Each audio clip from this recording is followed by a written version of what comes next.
त्यानंतर एक breaking news समोर येते। शिव उड्डाण पुलावर लवकरच हातोडा पडणार आहे। सायनचा जो उड्डाण पूल आहे त्या ठिकाणी हातोडा पडणार आहे।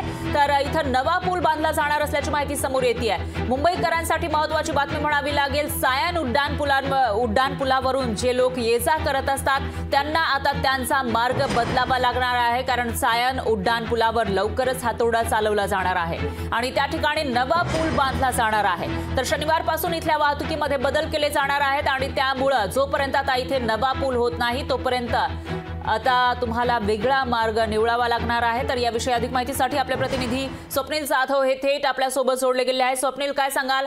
मुंबईकरांसाठी अतिशय महत्त्वाचा हा बदल म्हणावा लागेल, कारण सायन उड्डाण पूलवर हातोडा पडेल आणि तिथला जो वाहतूक होती त्याच्यामध्ये बदल केले जाणार असल्याचं कळतंय। नेमके काय बदल असतील आणि हा जो नवीन पूल आहे तो कधीपर्यंत तयार होईल?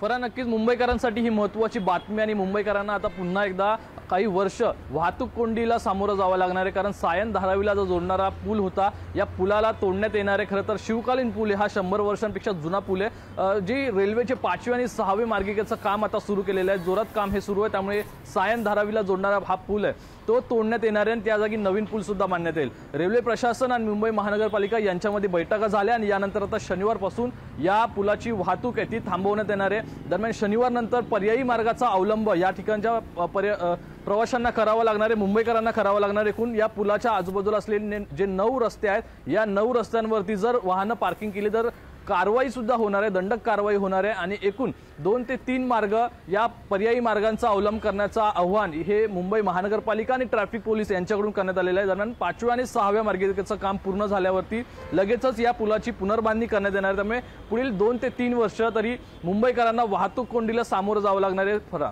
निश्चितच स्वप्नील, धन्यवाद तुम्ही दिलेल्या या सविस्तर माहितीसाठी। तर आता याच्यावर मुंबईकरांच्या काय प्रतिक्रिया येतात तेही पाहावं लागेल।